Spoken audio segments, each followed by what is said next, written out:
All right, good evening, everybody. This is the April 26th meeting, planning meeting for the Budget Committee.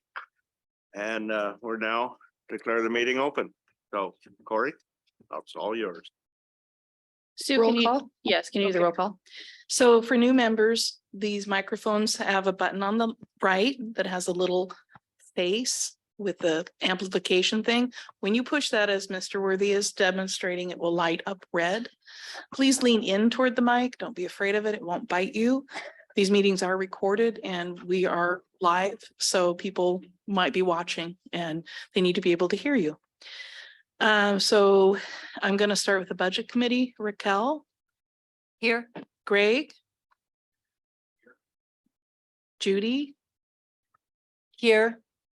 Lizelle is absent. No Alex, no Ted. Steph? Here. Lily? Here. Here. Oh, is someone here? Okay.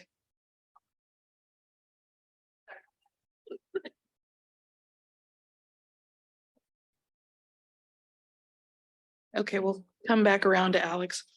Bill? Here, Elise and Peggy and Molly are gone tonight. Excuse me. Peggy, Here. Robin, Here. Mike, here, Derek. here. So this is an informal roll call. Next time you'll hear commissioner because you're a budget commissioner. Okay, so just a little mini training right there. And we'll come back around to Alex. Here. Okay, thank you very much. Okay, thank you, Sue. So tonight is just kind of an informal training. It's just going to go over kind of the general budget process and just some different things that we've included in the budget just to kind of get you ready to view the budget. Yeah, I guess I don't need to yell next slide because I've got the clicker. Uh-oh, maybe. It's cursed. It's cursed. It never works when I'm in this chair. I don't know why. Just yell next slide. Next slide, sorry. And again, for those of you who don't know me, I'm Katie. I'm the finance director here, and I'll be leading this training for you. So our agenda tonight, I've got several topics I just wanted to go over. Since there's a lot of new committee members, I wanted to go over just a general what is local budget law. I wanted to go over what is a budget and what goes into creating a budget, the different fund types and what can be spent out of them, some of the spending priorities of the city, some of the position vacancies for the current year, and some of the FTE changes you'll see in next year's budget. The city council goals tied to the budget next year, the general fund financial position, and then some future threats that we need to save our resources for. And then just a general overview of the budget committee process and roles. Oh, the clicker is working now, Sue. So we'll just see. Okay, so let's start with local budget law. So local budget law establishes a standard procedure and outlines programs and fiscal policies. It requires estimates of resources and requirements, which we interchangeably call revenues and expenses. It encourages the citizen involvement during the process, and it controls the spending of public funds. And why do we follow local budget law? So a city that doesn't follow local budget law cannot lawfully expend money or certify their property taxes. So basically, if we don't follow the law and we don't get it approved by June 30th, we're not allowed to spend our money, which is a huge problem. So what is a budget? A budget is essentially a financial plan for one fiscal year, and our fiscal year spans from July 1 to June 30th. And it's based on a good faith estimate of revenues and expenditures. And the budget is the basis for appropriations, which creates the authority to spend public money. And so there's two different types of appropriations. There's the organizational unit, and then there's the program unit. So it kind of just depends on where you're at. For us, we use the organizational unit, which is basically by department. versus the program, which is what like a lot of school districts use, that's personnel services, materials and services. So it just kind of outlines the expenditures a little bit differently.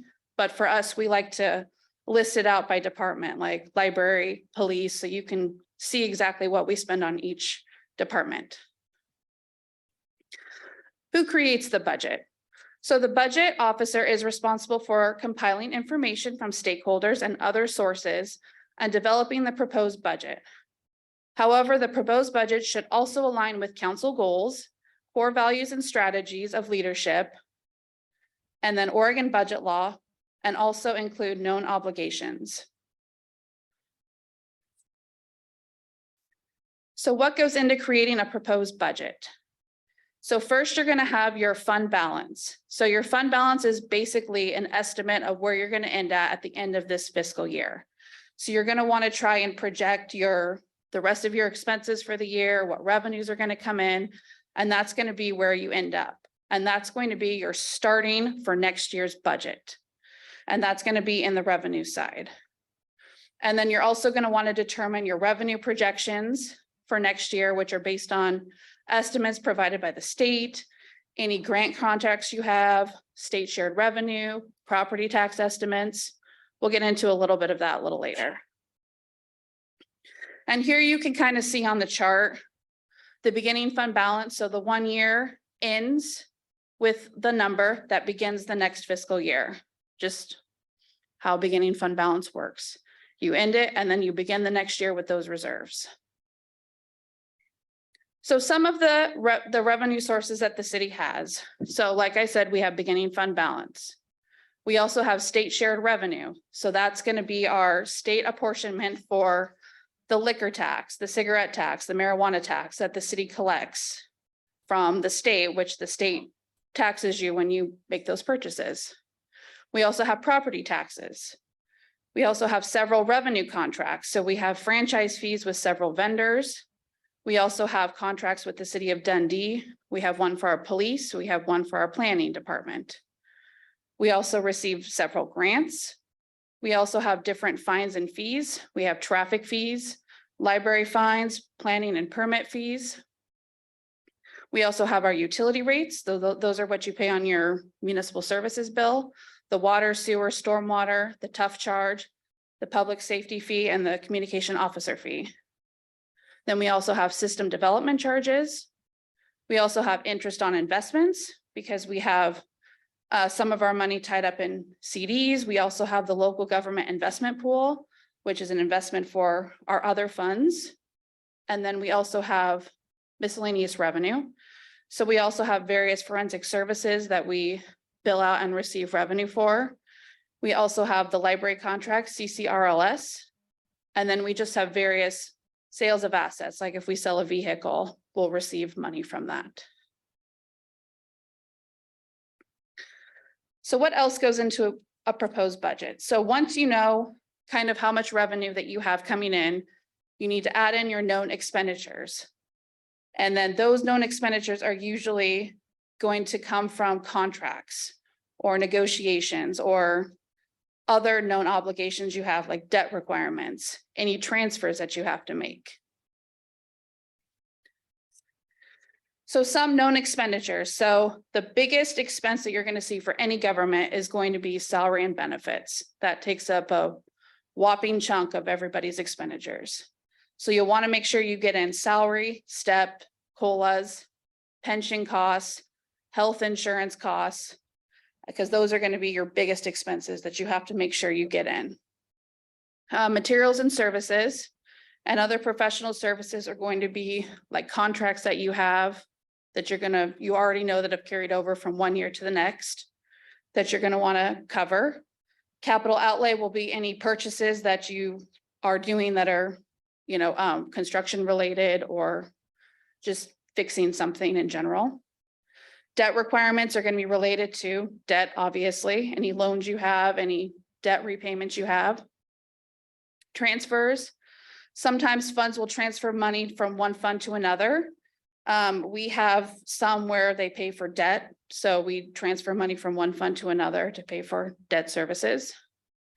And then we also have other contractual obligations. So for example, like a subscription, like a software subscription. So you want to make sure you capture all of those things. So some new known expenditures for Newburgh that we've added into the budget for next year. Obviously, we have our COLA, which I'll talk about in a bit on the next slide. And those go into effect July 1. And then we now have our step increases for everybody in the city that go into effect January 1. So we kind of wanted to split it so that people were getting a little bit of a raise every 6 months. And the step increases now aren't tied to performance evaluations either. So we were able to move everybody to January 1. So we wanted to make sure we got that in the budget. We also have some new debt that we are issuing related to the groundwater treatment plant. That we're still in the process of trying to get that going. So we are hoping to get that in, but that one is not specifically in the budget because we don't know what we're gonna take out. But we do have the groundwater treatment plant in the capital project, so. But that is something we know is gonna be coming up. We have a new urban renewal district. That's actually gonna be a whole separate budget and a whole separate budget committee that will review that. We also have our NERPS, which is our Newburgh Employee Retirement Pension Plan. Those rates have gone up, and then obviously PERS rates have gone up. Those are both for our pension plans, which I'll talk about those on another slide. Health insurance rates. Our CIS, we use CIS for health insurance. That's what all cities use, the city county insurance plan. The Regents cost went up 5% and Kaiser went up 16.7%, which was quite a hit, but luckily we don't have that many employees on Kaiser, so that wasn't too harsh for us. And then we also have rate increases for utilities from the rate review committee. So those go into effect January 1, 2024. So the rate review committee always determines the rates 2 years ahead of time. So COLAs that were built into the budget. So we already had 2 groups that were already pre-bargained. So we have our NDPD, the police department. They had already bargained for next year's COLA to be 7%. That was kind of part of a compensation study we did to try and get salaries up to market rate to be more competitive. And then AFSCME was bargained at 4%. And so then we decided to make non-reps the 4% as well. Oh, that's the Public Works, Engineering and IT are on AFSCME. Don't ask me what it stands for, I don't know. Unless you know. I hope that my wife's not listening to this because she's with AFSCME and I don't remember what the letters stand for. Do any of you blokes remember? Someone out there might know. Nope. Nope, all right, American Federation of State, County and Municipal Employees. there you go.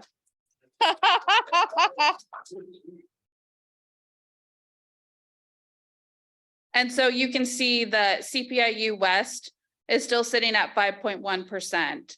So, you know, for 2 of our groups, the COLAs are still below what the inflation rate is, but I'll have more on that later, but it's kind of hard to decide whether or not you go with inflation. Is inflation going to go away? It's really hard to know on some of that, which I'll touch on another slide in a bit. So what else is new for Newburgh? Newburgh, as you can see, has a new council, which the new council means new council goals, which you will see on another slide also about how those council goals tie into the new budget.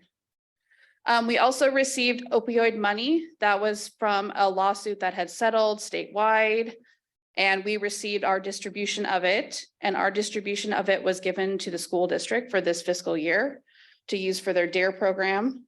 And we'll be receiving this money, I think, for the next 18 years. I know. It's a long time. So we'll see what happens next year for it, but. And then we also had our bypass loan that we signed this fiscal year to complete phase 2 and phase 3. That did not change our loan payment at all. It just extended the loan for like another 40 years, which was a long time. But our total payment doesn't change. And then our TLT revenue has really been skyrocketing this year. We have already really blown the budget on that, what we were expecting to receive from the first 2 quarters. So what was that? Oh, yes, transient lodging tax, sorry. And Katie means blown in a good way. Blown in a The good way. receipts are much higher than they were predicted to be. Yeah, so that is good news. That means tourism is live and well here in Newburgh. And we get our money from that, so we will take it. And then we also had the addition of Brown and Brown to help us mitigate our insurance costs going forward. So Brown and Brown is an insurance broker.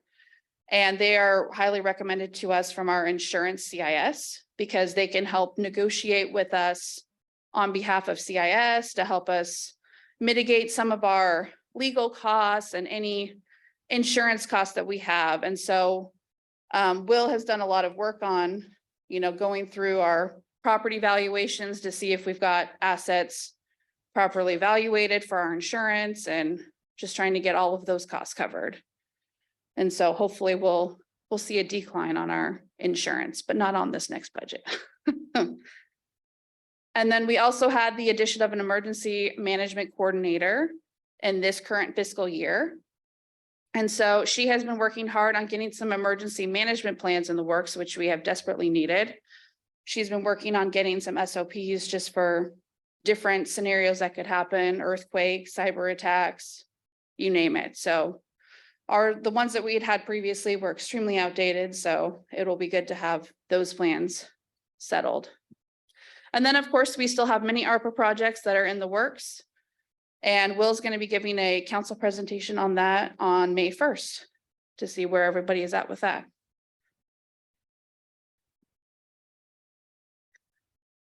And now I'm going to shift a little bit to fund balances. So fund balances are classifications for our funds, and it kind of directs us on how we can spend things. So first one on here is non-spendable, which are assets that are not in a spendable form. So they are inventory or prepaid assets. And then we have restricted fund balances, which are usually grants, or they can be debt service, or they can be restricted by a government regulation. Then we have committed fund balances, which are chosen by council resolution. And then we have assigned, which assigned means it's internally designated for those funds by the city, which would usually be the city manager. And then we have unassigned, which is only reported in the general fund, and those can be used for any purpose. So that's essentially your play money. So here's, oh yeah, of course, did you have a question? Do you have an example of a committed? Yeah. Okay. Yes, on this one, you can see we do have a committed fund. It's the Economic Development Fund. So I believe so Economic Development Fund includes the affordable housing, the CET, and the economic development. So I believe one of those, actually, I think 2 of those were actually committed by a council resolution to be spent for those specific purposes. Yeah. Yeah. So one of the other ways of thinking about this is restricted means that the fund is for a specific purpose, or it has a function such as street repair or whatever, and therefore the money was raised for that purpose and it must be used for that purpose. Yeah, so you can see we have a ton of restricted up there. So most of our fund balances are actually restricted for a specific reason. So they don't have a lot of play with them, except the general fund, as you'll see. And the street fund has a few assets that it carries with the non-spendable. So it's kind of good to know that there's not a lot of movement that you can do with other funds. It's mostly just the general fund money that if something comes up, it's general fund money that has to kick in, because the other ones are restricted for those specific purposes. And then we have our different types of funds. So there's the general fund, which everybody has to have a general fund. So even if you are a city that just has one fund, it's a general fund. And the general fund has unrestricted use to it. And then we have our special revenue funds, which are the restricted use funds, which normally those would be like a debt service. Well, actually it wouldn't be a debt service. Those would be like a grant for most of it. The capital projects funds, those are specifically for capital projects. And then the debt service would be for debt service payments only. Then you have your proprietary funds, which there are two types of proprietary funds. There's the internal service fund, which is essentially used as a cost reimbursement to other funds. So we do have an example of that with our administrative services fund. So it's essentially used to pay back internal cost for functions like IT, finance, HR, that otherwise doesn't really fit into the other categories. And then another type of the proprietary fund would be the enterprise fund, which are business type funds, which they incur revenue. So they're money-making funds. So those would be our water fund, our sewer fund, stormwater, but those have to be restricted for specific purposes related to how you earned the money. And then the non-operating funds, they only transfer out money. They don't do anything else. And those would be our SDC funds. And again, you can kind of see the list of those funds there. We have a little bit of everything, but a lot of the special revenue funds because of the restricted use. I'm just going to say that the internal, you can think of the internal transfers that come out of Fund 31, the Administrative Service Fund.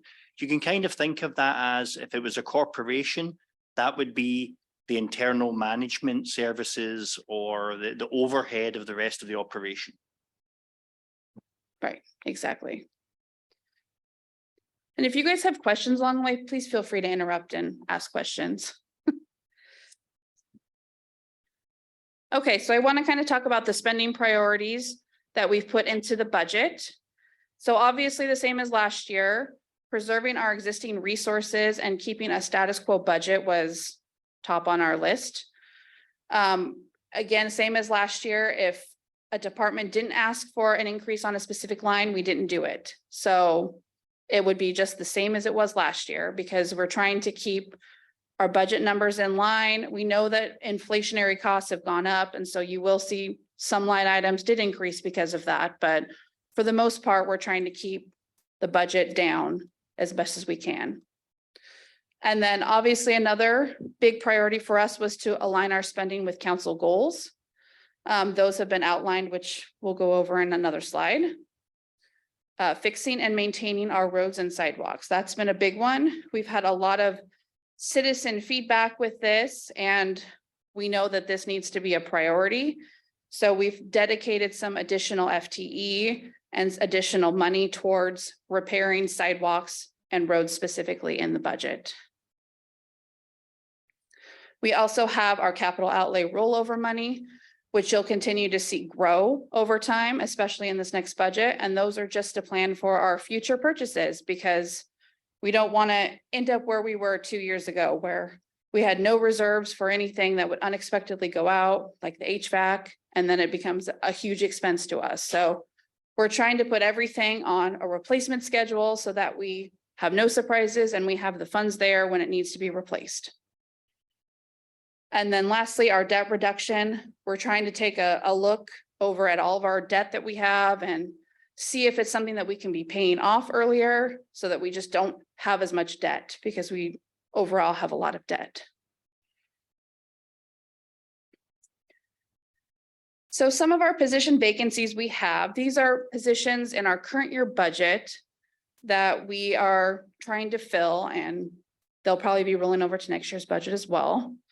Our human resources manager is top on that list. We've had 3 failed recruitments for this one, and we're hopeful, but we may be re-strategizing a little bit with HR, but for now we still have it and it's in next year's budget as well.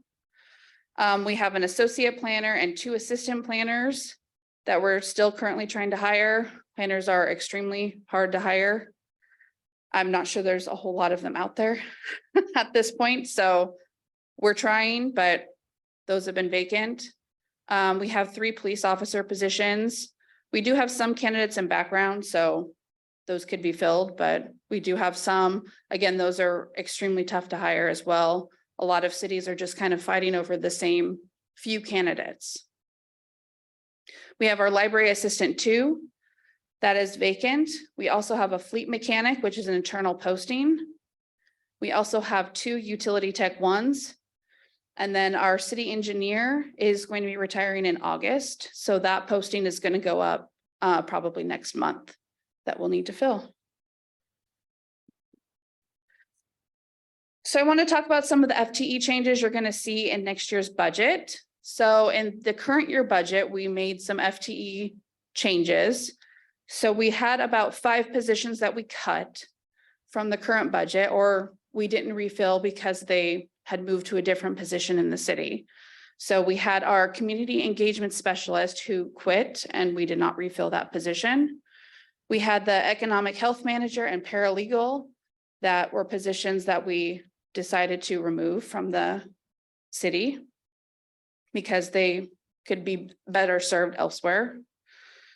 We had the assistant library director. We decided not to refill when Corey became the library director.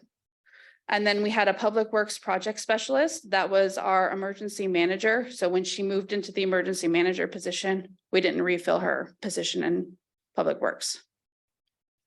And so we kind of reformatted these positions into other. So the emergency management coordinator was one. We have the senior payroll specialist. That was kind of a split of 2 positions. We added some additional hours to the engineering admin assistant. We added a part-time graphic designer to kind of take over some of that community engagement role. We have an assistant city engineer that we added. And then we have some additional hours for a library assistant 2, some additional hours for a senior library assistant, and then some additional hours for on-call hours for the library. So it all kind of adds up. We cut about 5 FTE, and then these replacements are 4.61 FTE. So yes. Will might be able to answer this, but I'll ask you. The on-call library hours, is that just if more people show up than they have working at it, they'll call somebody that's their day off or something? I Is that think how it was works? just adding more people to the pool to call. I think also Katie and Mike's kind of asking, how does it work? Oh, So- yeah. So it's basically if somebody's multiple people are out sick, we have a pool of folks and some of them are already retirees. And we'll go, hey, do I come back for some fun back at the library? And they'll come in and cover the shift. Yeah. So just having additional hours there to allocate for that. And then for next year's budget, you'll see that we have a few additional changes there also. So we have some additional hours to the planning admin assistant. She's currently part-time and we're going to move that to full-time. We're adding additional hours to the graphic designer just because she's covering extra things with community engagement and kind of filling some holes with that. We have 2 new utility techs, a utility tech 1 and a utility tech 2, that are going to be focused on some of the stormwater repair and wastewater repair, just because frankly, they're just short-staffed. And so to kind of get to some of these needs that have been asked for and complained from the community, we just needed to add more bodies in order to get this work repaired done.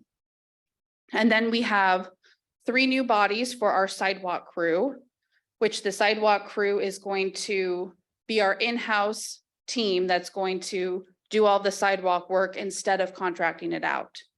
And we kind of did the math on that. We canceled some capital projects.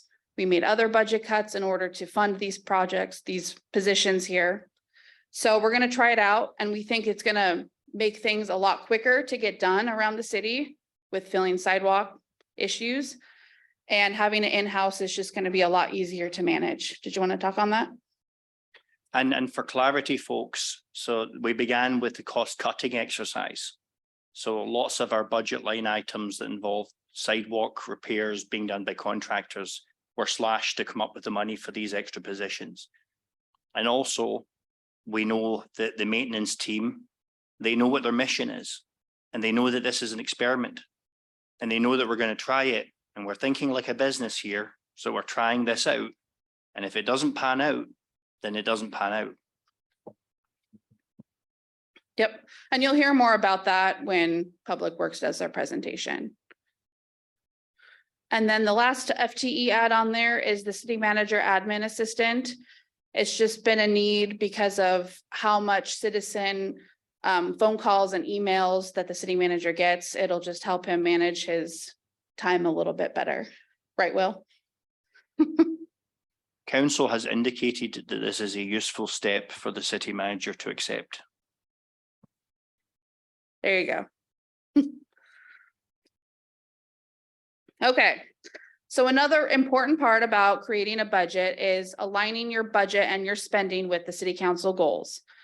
So our new city council has created some new goals. These are just the overarching one because all of the objectives didn't fit on one page, but we'll go over, we'll go over all of those. I think we did a pretty good job. We've aligned some of these goals with all of them. And there's a few objectives that we didn't quite hit, but not every objective is financial related. So we'll go over those.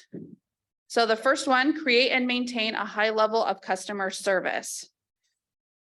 So our first one on here for objective 1, improve customer service in all departments. So for the Encode 10 implementation, which is funded through the ARPA, we had a few changes. One was for utility billing. Utility billing is currently working through some different options now. We have options to text message people about their bills being due, late payments, and just kind of as an extra reminder for customers, because there's a lot of customers who don't answer robocalls or who don't check their mail. So this is just another feature that we can add. We also have the option now for payment plans, which is a big deal because a lot of customers come in or they get behind and they need to be on a payment plan. So now we have the ability to create a payment plan in the system. We also have prepayment options. We have some people who maybe their payment dates for their paycheck don't align with the billing date. So we're able to kind of help customers out with that to align their paycheck date with their billing date. And then, of course, the military and low income discounts that we give are now going to show up on the bill instead of sending them out as a separate check. So those are all really big things. Yeah. And then for our court is going to go live in June, and that will now offer an online portal for payments. So instead of having to call over the phone and make a payment or come in person, they can just do it online, make it a lot simpler. Our next item on here for the library budget, their capital outlay includes money for additional security cameras. The library has been dealing with kind of a lot of theft and security issues, and it's pulled a lot of staff away from dealing with customer service to more dealing with security issues and safety issues. So with the addition of some security cameras, they'll be able to safely monitor everything from the desk and go back to serving the customers and patrons of the library. We have a new FTE added, like I mentioned before, to the city manager's department. This FTE is going to help the city manager respond to citizens in a more timely manner. Not that you're not doing that now, but you get a lot of emails and phone calls. So it will just help the response time to citizens. We also have our code enforcement officer. That was a very hard recruitment to hire, but we did some restructuring with this. It used to be under the legal department. And then after we restructured the legal department to an outside firm with Miller Nash, we didn't really have anyone overseeing the code enforcement officer. So we've moved it now to the police department, and they've kind of restructured the position and created new SOPs. So it's going to have better citizen response, which is very much needed for Newburgh. And then See-Click-Fix. We had some issues with that when our community engagement specialist left. And I think responses were not getting answered in a timely manner. So now it's been reorganized to be under Emergency Management Coordinator. She's created a lot of SOPs for that so that we can be responding to these in a much more timely manner. And then we also have our 2 new FTE ads for Public Works, the Utility Tech 1 and Utility Tech 2. Just because of the amount of complaints we get for maintenance around the city, this will help us respond to things a lot quicker and prioritize issues as they come up. And continuing on with the customer service. Objective 2, streamline the process for issuing building permits. So in Code 10 implementation for the replacement of Trackit, which is used for building permits. That is in theory going to begin in fall, hoping they get some staff to do this though. And then that should hopefully help a lot with some of the building permits. It's going to overhaul the entire system. Some of the feedback we've gotten from other cities who use it is it has a really good website for customers, and a lot of the customers say it's extremely easy to use when you go in to pay for a permit, which is important. And it integrates directly with the financial software, which is also important because right now there's a lot of confusion where somebody might accidentally pay for the wrong permit and then they need to get refunded. And it's a whole long process because the 2 systems don't talk. So once we get on one system, it'll be a lot better. And for folks that are new to Budget Committee, they might not know that in 2021 and before, the city had a range of different databases and none of them communicated. And so during this last couple of years, we've shifted to all having everything inside one financial environment so things can speak to each other. Yes, and this should be the last piece of that. So we're very excited to get that one going. So goal 2, identify industrial land and attract employers to encourage family wage jobs. Objective 2, work to bring land into the urban growth boundary to zone for light manufacturing within 5 years. You can see that in the professional services budget and planning through the urban growth boundary expansion consultant that's been budgeted and the economic opportunities analysis appeal consultant services. And then objective 3, attract family wage jobs to Newburgh using the urban renewal district and construction excise tax savings to be competitive. CET is in Fund 14 and available for use for developer incentives, Oregon Housing and Community Services, affordable housing programs and developer incentives, sorry. Council is still determining what is going to happen with CET. So that one's still kind of up in the air, but we do have some available for use. Goal 3, ensure Newburgh infrastructure is in good repair and supply. Objective 1, regularly review the capital improvement projects annually. All of the CIP projects found in the budget in funds 4 and 18, which are our capital project funds. They have been reviewed and approved by the city manager and the city council for next year. So that's excellent. Objective 2, focus on the roads and sidewalk improvements in districts 1 and 3. Again, that is the new sidewalk crew program where we can really dedicate our time to getting out there and getting the sidewalks done in a timely manner because we'll have in-house staff. And we did the math, and having our in-house staff is going to be hopefully cheaper than having the contractors do it. And the sidewalk crew eventually will be somebody that we could contract out to other cities to do this work and will potentially be a source of revenue. And in the first year, they have committed to doing 25 sections for residential customers. And that's going to be our goal for the first year. And it could be a section of 2 pads, 3 pads, but that's the objective for year 1. How does that compare to this year? That number? So this would be not counting sections that we would improve naturally, like roads to schools or something. So this is entirely separate thing.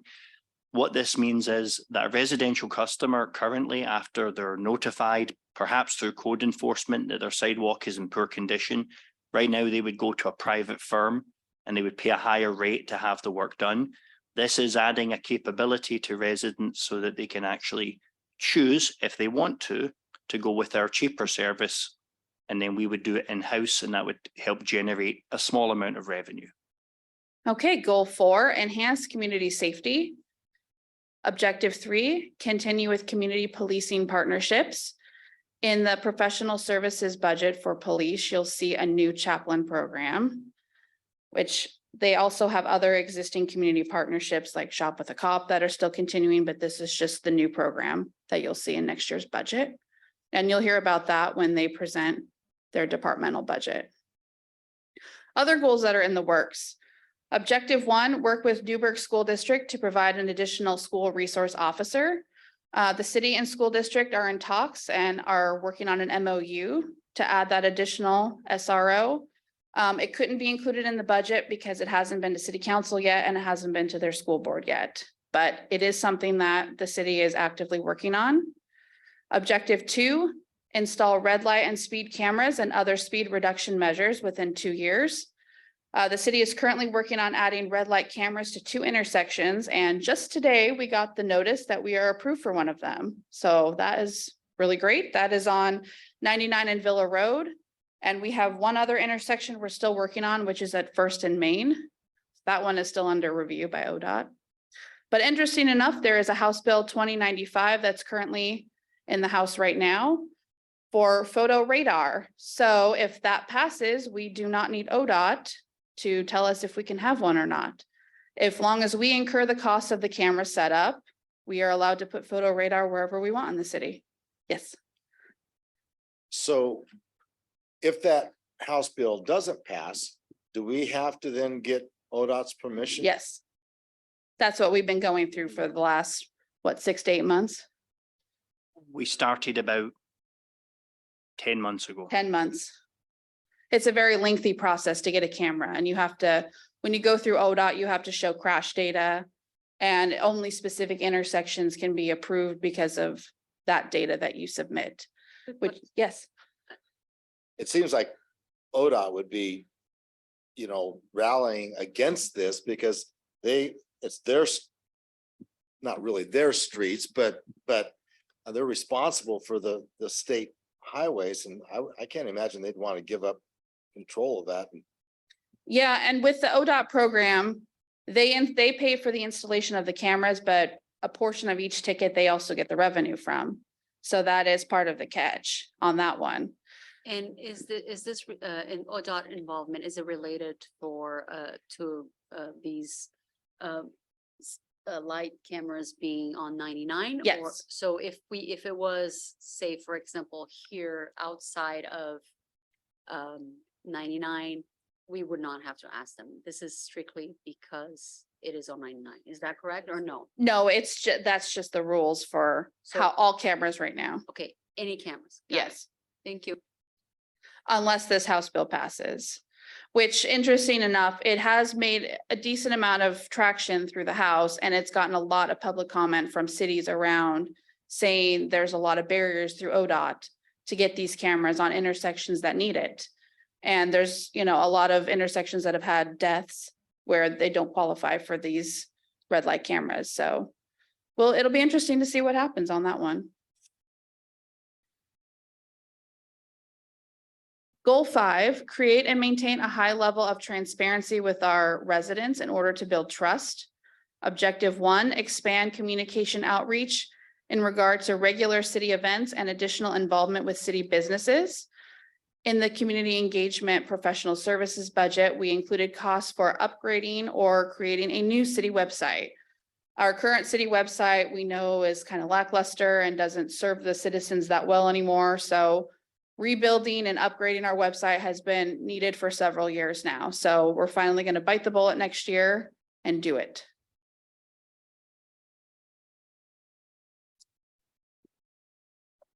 Goal 6, this one's my favorite. Implement a careful and prudent fiscal policy. Objective 1, begin reducing and eventually eliminating the city's debt in a steady, prudent way without compromising the city's ability to provide essential services and functions. You will see this, a new line item we created in the budget is a contingency called the sinking fund. And that's what we're going to use to store our funds to put towards our debt reduction.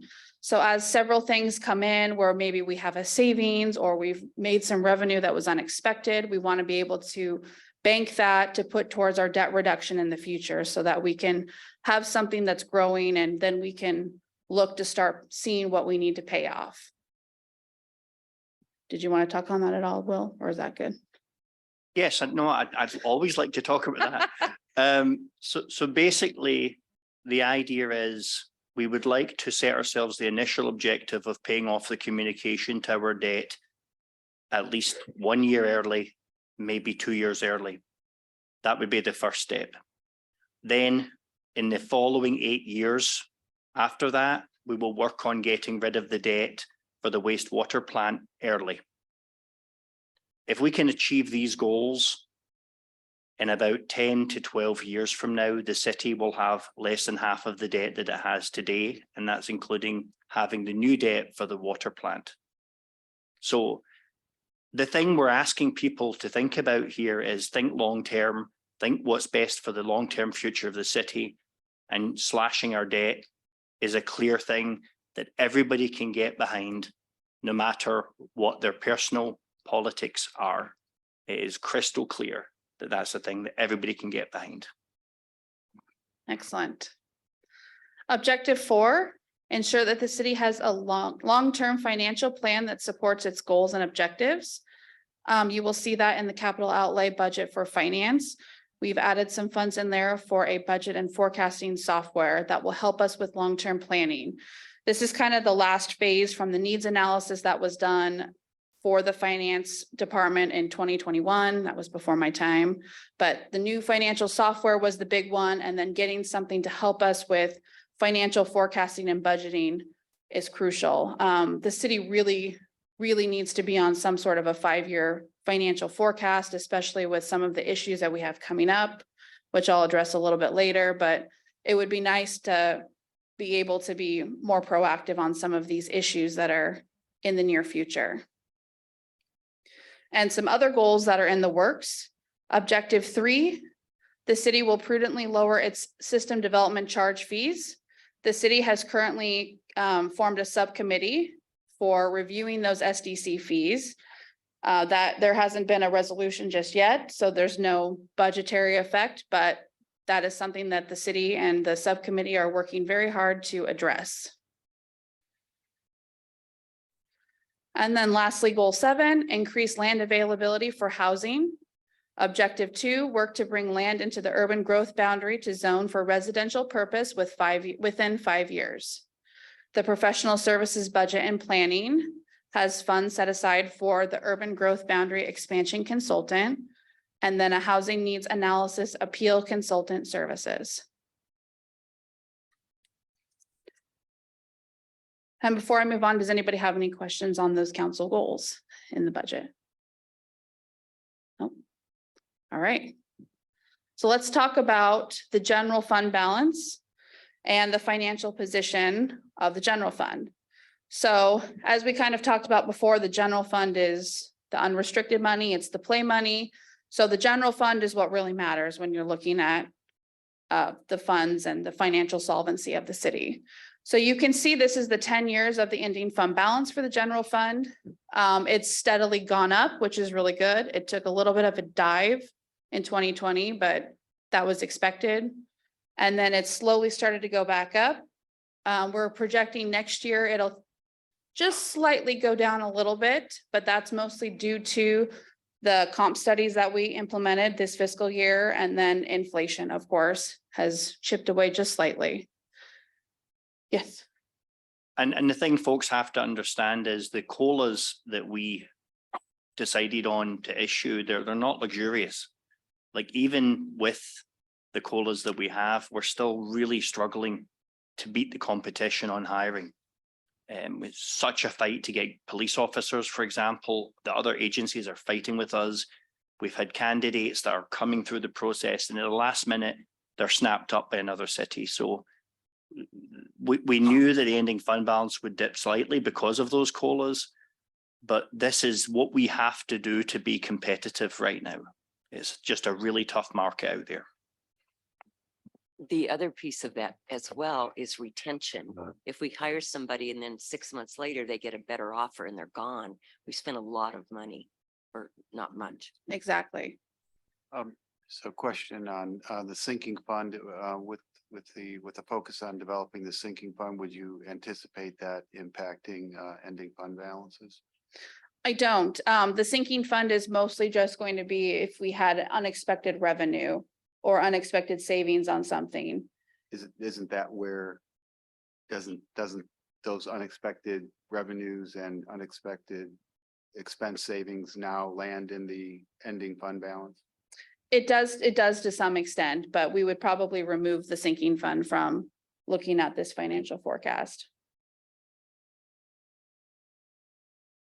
And to be clear, sinking fund revenue, we're not going to play a shell game with public money. This will be things that are new, or for example, if we do get red light cameras whose primary purpose is safety, but has a secondary function of possibly raising new revenue, that would be the type of revenue that would be banked towards debt reduction.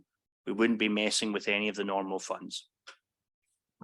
Exactly. Would another example be the new software that you're looking at? If you budgeted for 10 and got it for 8, that too would go into that. single- Exactly. Yes. Little things like that. So again, overall, things are looking really good, even with just the slight dip we had. We're looking very good, which I will go over on this one. I know some of you who were here last year saw some of these slides, but I think it's important to go over with the new numbers. So there are 3 metrics that you can use to determine whether the city has sufficient reserves in the general fund. The first one is percentage of revenues. The second is percentage of requirements. And the third is 3 months of payroll. They all kind of serve a different purpose. Some people prefer one over the other, but they all kind of tell a similar story. Just to make sure I understand, so the percentage of the general fund Yes, that the revenues represent? yes, Okay, thank you. yep. And again, we're looking at the general fund because general fund is the play money. So that's what really matters. If there was a crisis, you'd be using general fund money.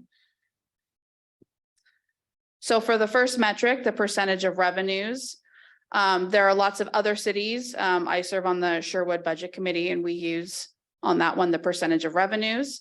So the goal is to have a minimum of 20% of operating revenue in your ending fund balance in the general fund. So with next year's projection of the 4.9 and next year's projection of revenues with the 14 million, we would be at around 35%, which is looking very good and well above our 20% mark. Metric 2, the percentage of requirements. This is the one recommended most by League of Oregon Cities. The goal is to have a minimum of 10% of requirements in your contingency and reserves in the general fund. So looking at our contingencies and reserves with the 2.9 million and divide that by the expenditures and transfers out, we're looking at about 19%, which again is above the metric and very good. And then the third metric, the 3 months of payroll expenses. Yeah, the goal is to have a minimum of 3 months of payroll in your reserves in the general fund. 1 month of payroll is about 1.5 million with all of the benefits added in. With our estimated ending fund balance being 4.9, you can see the 3 months is the 4.5 million, which is still excellent on all 3 metrics. And now is where the fun part starts. So I'm going to talk about some of the reasons why we need to keep our fund balance healthy, because we have a lot of future issues that might come up that are important to know about. So we don't want to go blowing all of our money just yet. So the first one is the rising pension costs. So for us, we have 2 pensions. PERS is the big one. And I think in order to understand it, you have to understand how PERS works and how the contribution rates work for PERS. So if you look at this picture with the dollar, you can see that there are 3 ways that PERS gets their money. They have their investment earnings, they have employer contributions, and they have employee contributions. So the employee contributions are fixed at a 6% rate. And the majority of PERS's money, as you can see by that graphic, comes from investment earnings. So PERS has a certain rate that they assume that they're going to get from these investment earnings every year. And so when those investments don't live up to that assumed rate, the employer has to pick up the cost of that. It's pretty great. So you can see up there, the S&P 500 is expected to return about 5% this year, where PERS assumed rate of return is 6.9%. So we already know we're going to have a rate increase if 2023 doesn't pick it up. Yes. So let me go to my next slide on here. So PERS also, the big picture here, they have an unfunded actuarial liability of $19.7 billion. Yes, billion with a B. That means they've kind of dug themselves into a hole. So PERS was established back in 1946. And when they established these benefits, they were quite generous to their employees. And a lot of actuaries made some mistakes about how long people were going to live and what death benefits they can give to people. And it resulted in a big oops for them that we're still desperately trying to pay off with that unfunded liability. And you can see on that little pie graph there, 72% of that liability makes up the retirees and inactive members. And inactive members are vested members, but they're not currently working in a PERS job. So it is important to know that this case law here, Morrow versus the state of Oregon, this was a landmark Supreme Court case that basically ruled that you cannot touch the benefits of a retiree or anybody who is vested in the plan. So that means PERS has to figure out how to pay for this $19.7 billion problem because they didn't realize this problem was coming a lot sooner than they did. And there's no changing any of those benefits because those retirees on that 66% there are all tier 1. So that means they have unlimited benefits that don't exist anymore that are going to be very difficult to pay for. So PERS has come up with plans that far exceed my career on how they're going to pay for this plan. But with the investment earnings not living up to it and the rising pension cost to pay for this, PERS has kind of gotten themselves in a pickle. So that's why employers end up picking up a lot of cost. Also to note, we had a pension obligation bond, which was a PERS bond. That's now going to be expiring in 2027. So PERS bonds essentially work as a rate buy down, and they keep our rates from increasing every year. And in order to do a PERS bond, the market landscape has to be a perfect scenario. It has to be a low interest rate and a high stock market value return because these are sold on a taxable basis, which we know we just saw those returns 2019 to 2021. So that would have been a prime year to have redone this, but we kind of missed the boat on this. And again, when our PERS bond expires, so does our discount on our PERS rates.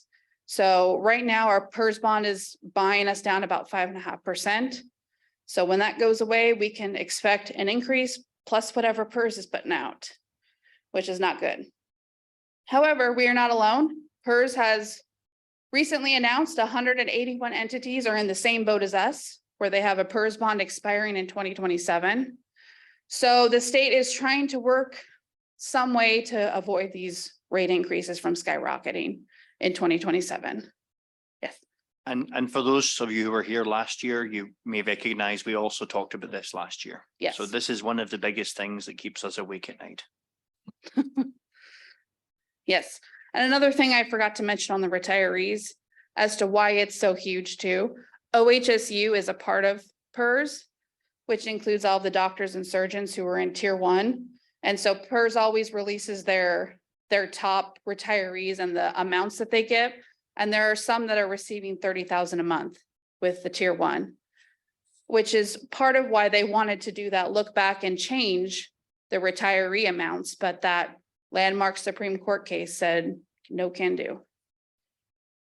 Does the PERS data show the average age of these people in tier one or the average age of PERS retirees? It did. I don't remember that off the top of my head, but that was one of their problems was the actuary expected these people to die like 10 years before they're dying, which is also part of the problem. And tier one and tier two have completely different death benefit that they can elect. So if they die, their spouse on some of them can take over the full amount of benefits, which has now been changed on OPSRP, the new one that everyone's in, but that's part of why. So when these surgeons die, their spouse can just take it on too. So.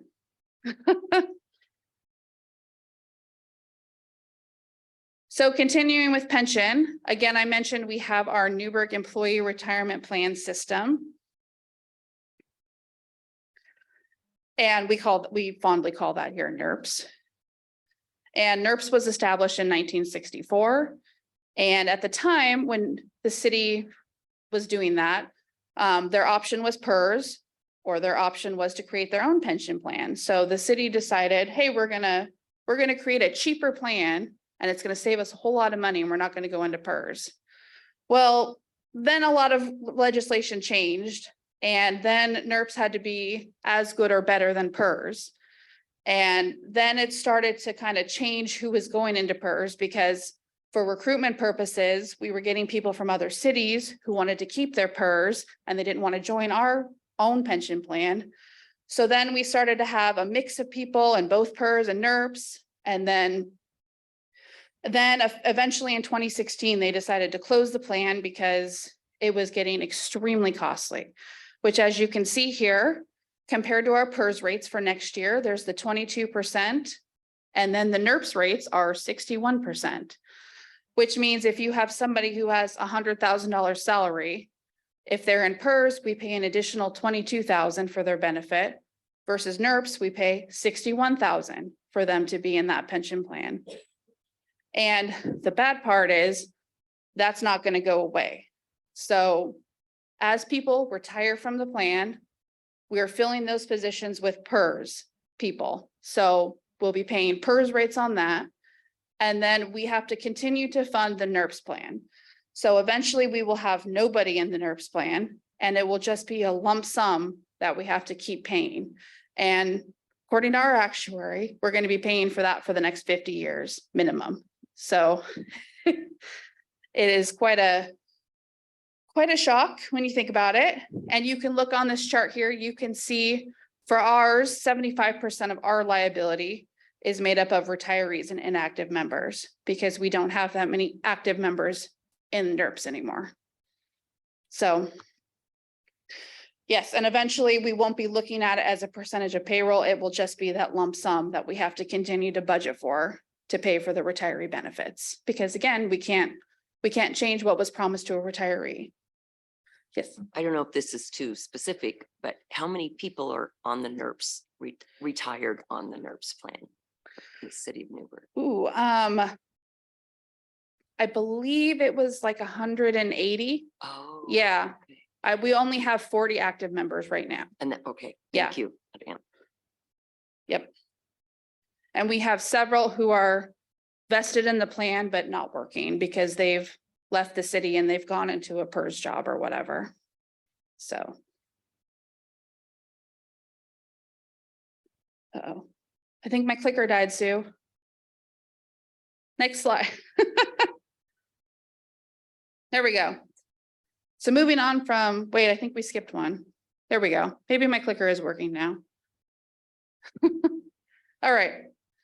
Moving on from pension, we have our declining gas tax revenue. So you'll notice at the pump, you guys all pay a tax for gas and then cities receive a portion of that gas tax money for improvements to our streets and roadways. And as I'm sure most of you know, electric cars have become a thing and there's more and more electric cars coming on and they don't pay any of that money at the pump.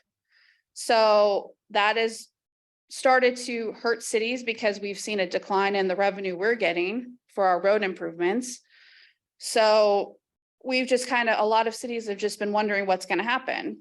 Currently, there's a House bill in the legislation, 3297, that imposes a mandatory per mile road usage charge for these vehicles that have 30 miles or more to the gallon, starting in 2027. So we'll see if that gets any traction, but that is kind of their solution for replacing some of the declining gas tax revenue to get some of these EVs to start paying a per mile road usage charge. So we'll see, but until then, we're just experiencing less and less gas tax revenue in our street fund. Moving on to the third one, economic factors. So all of this information is from the March 2023 Oregon Economic Update. So as of March, our inflation sits at 5.1%. As you can see from the chart, it has gone down, which is good. The Federal Reserve has raised rates considerably in 2022 and is now taking more of a wait and see approach. So basically what that means is they've done a lot of rate increases and now they need to see if that is going to make the market cool off before they do any more.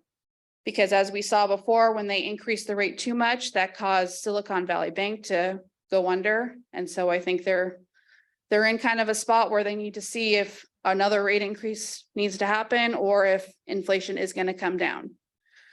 However, our Oregon economists have expected inflation to remain above the target for the foreseeable future, whatever that means.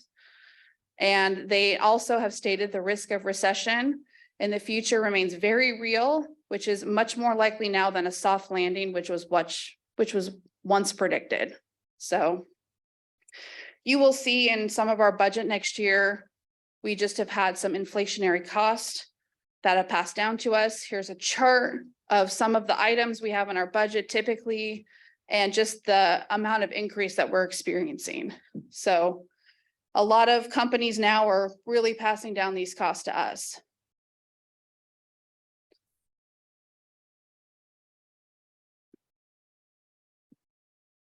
Another big economic factor is the labor supply. And the March forecast said there are 1.5 job openings in Oregon for every unemployed worker, which basically means everybody who wants a job has a job. And if you kind of look at that chart, you can see in the blue there is the working labor force and the gray is the non-working people. So you can see there's quite a bit of eligible working people who are not working. We don't know why, but they're out there, just not working. And also for the first time in record history, the number of deaths in Oregon now outnumber the births, which will have an eventual hit to our labor supply. And one important factor for Oregon is that Oregon gets a lot of their labor supply from migration from other states. And because of COVID, they've seen now a decrease in people moving here. So a lot of that has to do with working from home. So a lot of people, if they're living in another state, they don't necessarily want to move to Oregon because Oregon has extremely high cost of living. Oregon has high housing prices. We have low inventory of houses. So if they're not getting a remote job, they may not be moving here. And actually they've seen more people leaving Oregon because the cost here is just too great, which has also had a huge impact on our labor supply. Another really big issue is private sector wages now outpace governmental compensation packages for the first time. So it used to be that the government could compete because we had pensions, we had really great health insurance, but now private sectors are able to really bump up their wages to be much more competitive. And the biggest industries that have, or the industries that have the biggest wage gap are HR, finance and accounting, and engineering. And we've seen this. I mean, with HR, we've had 3 failed recruitments for an HR manager. For finance, we had our management analyst position that sat vacant for a year because we just couldn't find anyone to fill that position. So, I mean, we're feeling it, and we feel it with other industries as well. Planning is extremely hard. Police is extremely hard. Basically, all of them are extremely hard because we're all just fighting for the same few people. So yeah, that's the labor supply. And now my personal favorite, unfunded state mandates. because the state loves to create legislation and expects us to just pay for it somehow. The first one, the groundwater treatment plant. So rate review for several years knew that fixing or making our current groundwater treatment plant operational was something that needed to be done. So it was something that, you know, they were saving for, but then this new state mandate came out and, you know, engineering did a cost analysis and it really wasn't that much more expensive to just build a whole new plant with all the things we needed to do. And of course, it has to be operational by 2027. So that doesn't give us a lot of time to come up with the funds on our own. So we're working on securing a $21 million loan to help fund this project, which again, we would have rather had a little bit of time on this, but the state doesn't care. We also have the lead and copper rule revision. So this is going to require us to conduct inventory of service lines on both water and homeowner side to identify service line material types, which basically they're looking for lead lines. And so we'll eventually have to get in there and replace all of those lines. And they want this completed by October of 24, which is also coming right up. And not like we don't have other projects. Yes. So, would we then be requiring the homeowner to also pay for their share from the meter to the house? They're gonna have to pay for that. The city pays for the stuff that's out in the road. Is that how it's gonna work? What the federal regulation requires us to do is to inventory every service line, both the city service line and the homeowner.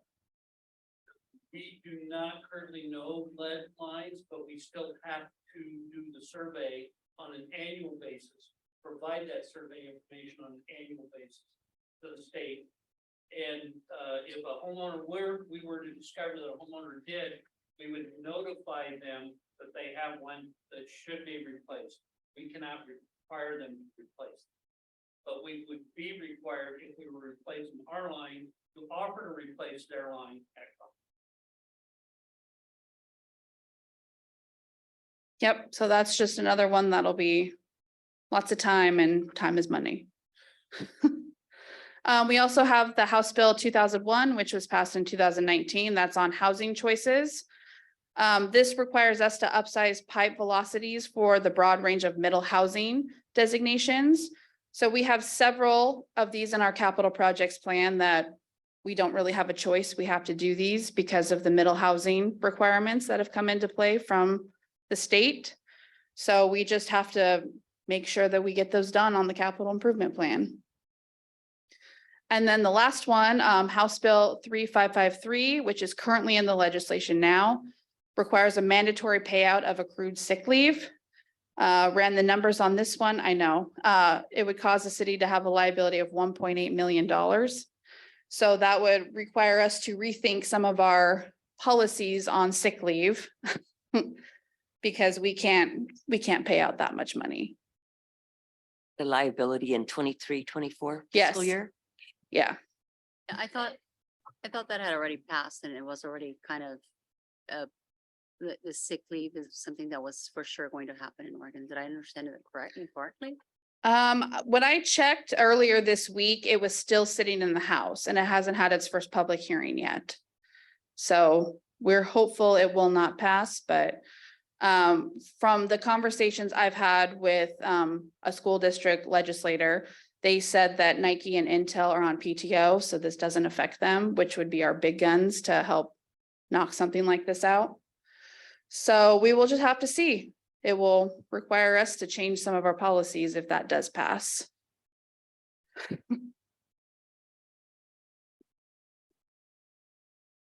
All right, and after this, I'm going to pivot to roles of the budget committee. So does anybody have any questions on pension or anything? All right. I know. Yeah, So on the Newburgh pension that we have, if we're not allowing any more new employees to go into that, can we take the ones that are in there and roll them into PERS? sadly, no, PERS does not want them. Oh, really? So they- No, yeah. Yeah, because we've looked at lots of different options and no, we can't, because we made this decision to not go with PERS back in the day. We're stuck funding it ourselves. Yeah. Must have been good at the time, because I think at the time they saved money back in, back in the day, but not now. So have we looked, there's other companies out there that set up all kinds of retirement plans. Have we done any type of research to see what other companies could come in and go, hey, we could set up this particular plan that would be less costly for us? I mean, there's got to be something else out there that we could look at, I would think. There It does could take be, time, but yeah. The problem is with that Supreme Court case, if you're vested in that plan or PERS, we can't change it. So we would still have to carry that plan plus PERS for those vested employees. And then anybody who's new entering the city would come onto a new plan. So the scope of you can't change is not just the financial number. You cannot change any aspect of it. Right. Yep. You can't change what was promised to somebody. That's what they ruled. Yes. So all those years we were here listening to talk about structural deficits, what we should really have been thinking about is making sure that we've got sufficient ending fund balances in the appropriate years to cope with what's coming. And so we have to be really careful between now and then to build up some reserves for the impact. Exactly. And hopefully by then PERS will have come up with some sort of solution, whether that's pushing the debt out another 60 years, who knows, but yeah, we all pay for it. That's the solution. So they came up with a few creative things. One of them was the working retirees, but that one did not pan out for them, financially speaking. So they've had a few, but we'll see what they come up with. All right, I will move on to roles of the budget committee. You think it'd be all right to take a short break? Sure, yeah, let's take a break. Okay, I promise we don't have too much longer. We're gonna just flip through these next slides. So this one, I'm just gonna be talking about who's on the budget committee and what the budget committee role is. So for those of you who've never served on the budget committee, this will be very helpful. So the budget committee is made up of the governing body, which is city council, and an equal number of appointed electors. So those appointed electors are registered voters of the district. They cannot be officers, agents, or employees of the city. They are appointed for a staggered 3-year term. And the important thing to note is that all budget committee members have the same authority. So this is the one committee that has all members of the city council on it, where other committees have like one member that's an ex officio. So it is important to note that all of the members have the same authority. The budget committee process. So all meetings are subject to public meeting law. The presiding officer must be elected at the first meeting, which we're going to be doing next week at the meeting. So if you think you want to be the chair or vice chair, be thinking about it. A quorum is required to conduct business. So there are 14 members of the committee. So that means for a quorum, we need 8 of you present. And a majority of the committee is required to take action. And the committee may request and receive additional information from city officials. So if for some reason you guys have a question or you want to receive additional information, please feel free to ask that. What does the budget committee do? The budget committee receives the budget document. They hear the budget message.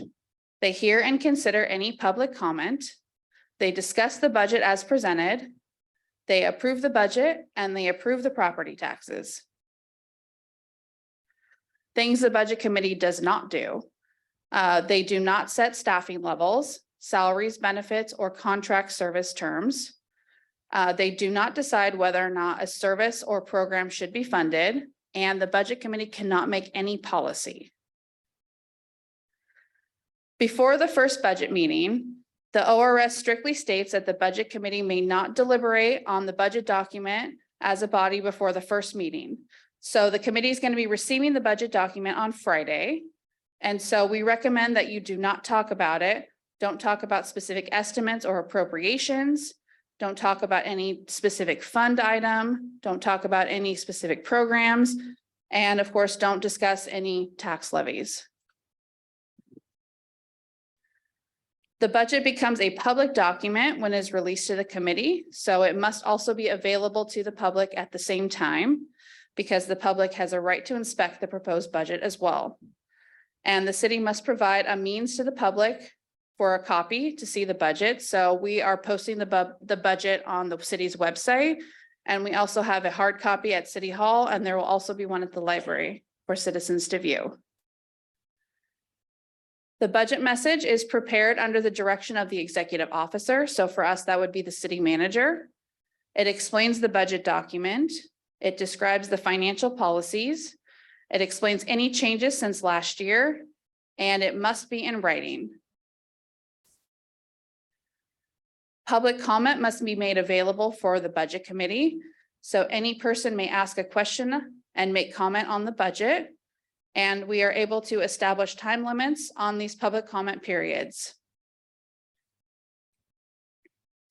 So once you've gotten to this point, so you've heard the budget, you've discussed the budget, you've received additional information if you wanted, it is time for you to do the most important thing as the budget committee, which is to approve the budget, which the motion will look something like this.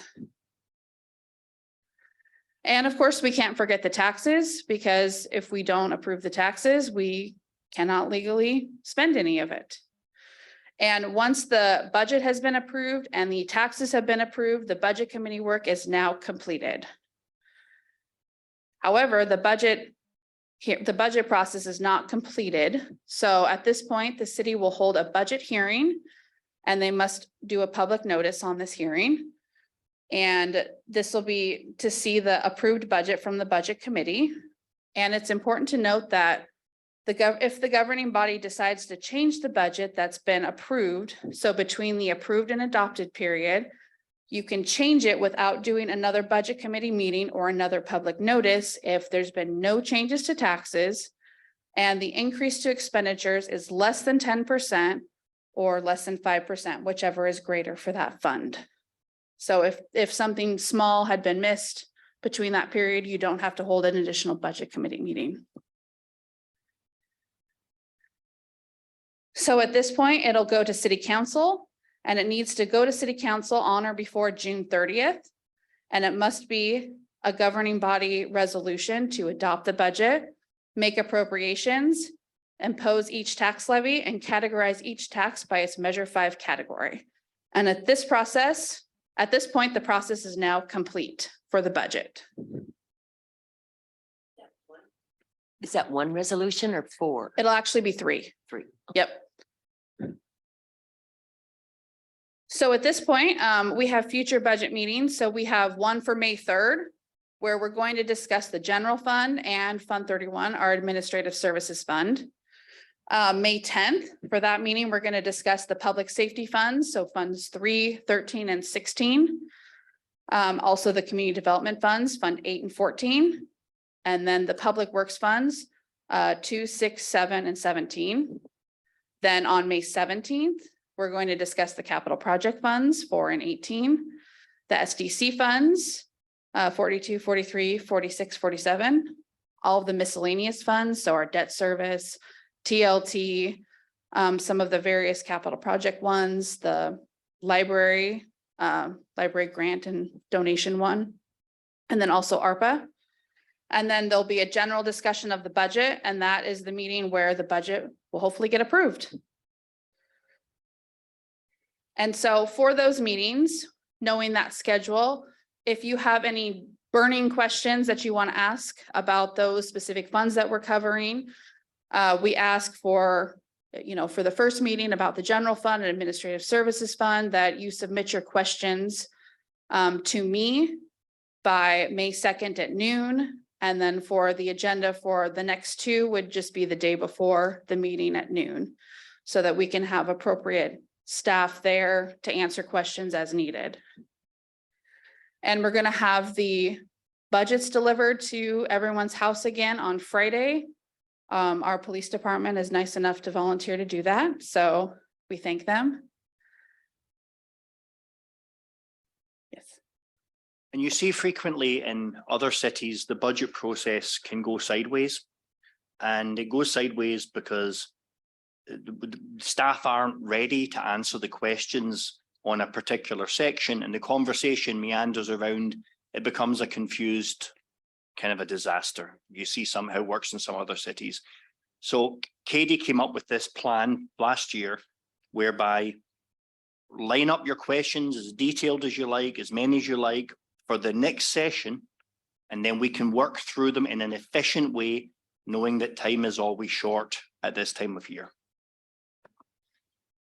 Katie, will we get a copy of this presentation either Sure. online? Okay, because those, you know, the two different meetings and the different funds that are discussed, I would need to know to which ones to study Yeah, earlier. Okay, absolutely. thank you. Yes, I can send the presentation out after this.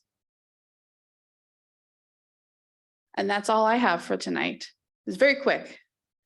Does anybody have any other questions about committee roles or anything in general? The meetings are at 6 o'clock. Will you provide food? Yes, Okay. And the other thing I'd like to say, if anybody misses the first meeting, they're likely to find out that they were elected as chairman at that night. So be careful. yes, and of course, if you know you're gonna miss a meeting, please let me know, just so we can try and make sure we have a quorum for each meeting. Yeah, that's all I have. Thank you, Katie. This is a really great presentation. I appreciate that. Thank you so much. Thank you very much. Thank Well you. done. The meeting's adjourned.